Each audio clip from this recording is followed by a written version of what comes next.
اهلا بيكم، يا رب تكونوا بخير. في فيديو النهارده هنعمل لانشون اللحمه بطريقه صحيه. نتيجته بقى زي بتاع بره بس افضل بكتير لانه امن على صحه ولادنا، من غير مواد حافظه ومن غير اي حاجه مضره تاذي صحه الولاد. الطريقه بجد سهله قوي والنتيجه هايله.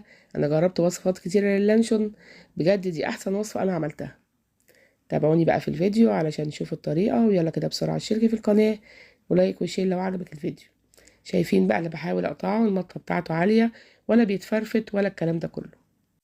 في البدايه كده انا جبت كده صدر فرخه، يعني كان عندي فرخه استخدمت الوراك في وصفه، والصدر كده انا خليته وحطيته في الفريزر عشان يتلج بالشكل ده.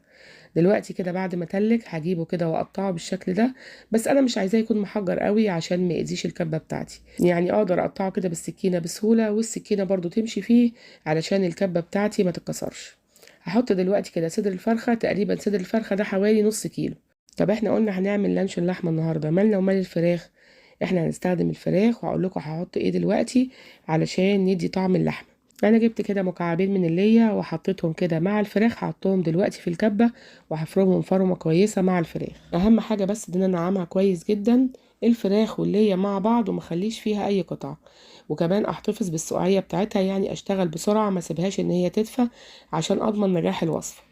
خلاص كده تمام. طيب حد هيسأل ليه استخدمنا الفراخ ما استخدمناش اللحمة؟ القوام بتاع الفراخ بيبقى جيلاتيني وهيديكي لانشون ناجح جدا غير اللحمة.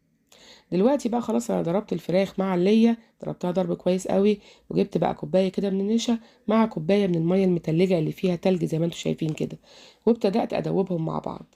قلبتهم كويس ودوبتهم مع بعض. دلوقتي بقى هجيب البهارات بتاعتي، البهارات دي مهمة جدا هقول لكم عليها دلوقتي. انا حطيت كده معلقة من الملح، وكمان نص معلقة من الفلفل الأسود، ونص معلقة من البابريكا، ونص معلقة من البصل البودر، ونص معلقة من الثوم البودر، ورشة بسيطة جدا من الحبهان المطحون. وكمان زودت مكعب من المرقة البيتي، مرقة اللحمة اللي أنا ببقى عاملاها في البيت وشايلاها في الفريزر. دي صحية جدا، اعملوها يا جماعة وحطوها في البيت، انا عملتها معاكم قبل كده. طريقتها سهلة وبسيطة جدا وهتنفعكم في وصفات كتير. دلوقتي حطيت كده نقطة من اللون الاحمر، بس انا حاسة ان هو زاد مني شوية علشان السن بتاعه كان مكسور، مش عارفة مين اللي لعب فيه. جيت اكب كده فنزل حوالي نقطتين تلاتة. لا انت حطي نقطة واحدة بس، ما تزوديش عن كده. اللون ده لون جل غذائي مصرح من وزارة الصحة، ما فيهوش اي مشكلة. وعلى فكرة اللانشون بعد ما يستوي مش هتلاقيه لونه احمر كده جامد ولا حاجة، هيبقى لونه حلو جدا. انا جبت كيس حراري وقصيته كده وظبطته عشان اعمل فيه، ممكن تحطي برضو في ستريتش، بس الاصح الكيس الحراري لانه بيتحط في درجات حرارة عالية. حطيت بقى فلفل اسود كده، ده اختياري، ممكن تحطي برضو قطعة من الزيتون. وابتدأت الف بقى اللانشون بتاعي بالشكل ده، هيتلف معاكي بكل سهولة. زي ما بقولك كده ممكن كيس حراري وممكن ستريتش، بس الاصح الكيس الحراري اللي بتحطي فيه بقى الفراخ والرومي والكلام ده في الفرن. وهقفلهم بقى عكس بعض بالشكل ده، وهديلها ضربتين كده، هدي للكوز بتاعي بتاع اللانشون ضربتين كده على الرخامة عشان لو في اي فجوات من الهواء تطلع. اهو شايفين بقفلهم عكس بعض زي البونبونايه. مش هستكفى بكده، هجيب بقى دلوقتي ورق فويل وهبتدي برضو ان انا الفه بالشكل ده. هلفه كده مرة واتنين وهقفله برضو كويس قوي. ودلوقتي انا محضرة كده حلة على النار فيها مية بتغلي وفوقيها مصفى. احنا قفلناه كويس، عايزينه بقى يستوي. انا حطيت بقى حله على النار زي ما بقول لكم وفوقيها مصفى، يعني الميه اهي بتغلي. هحط كده المصفى، انا مش عايزه اسقطه في الميه ولا الكلام ده، عايزه اسويه على البخار. هحطه بقى كده في المصفى وهغطي. طب بيقعد قد ايه على النار؟ انا قعدته ساعه وربع، ساعه وربع بالظبط، وفي نص المده قلبته الناحيه التانية. يعني تعالي كده على ساعه الا ربع ابدأي ان انتي قلبيه الناحيه التانية، ما تسيبوش على ناحيه واحده. خلاص كده هو استوى، يعني عدى ساعة وربع خلاص.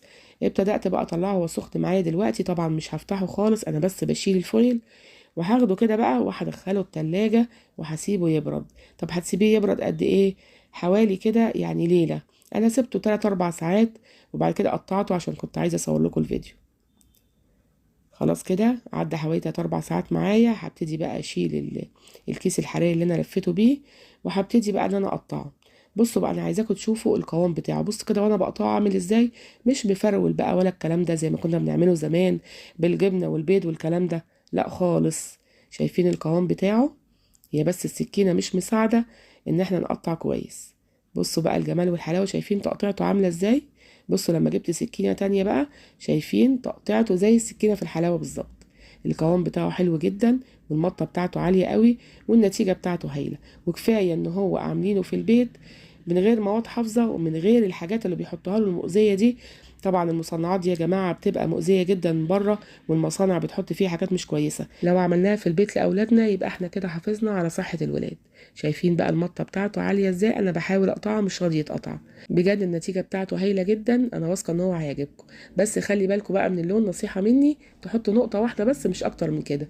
ولو ان اللون بتاعه حلو جدا وشكله بجد حلو والقوام بتاعه حلو والتقطيعه بتاعته جميله، يعني بجد ما فيهوش غلطه. انا بتمنى ان انتوا تجربوه وتكتبوا رايكم ايه في التعليقات. انا بتمنى يكون الفيديو بتاعنا النهارده عجبكم، ولو عجبكم بقى ما تنسونيش في اللايك والشير والسبسكرايب للقناه. يلا سلام.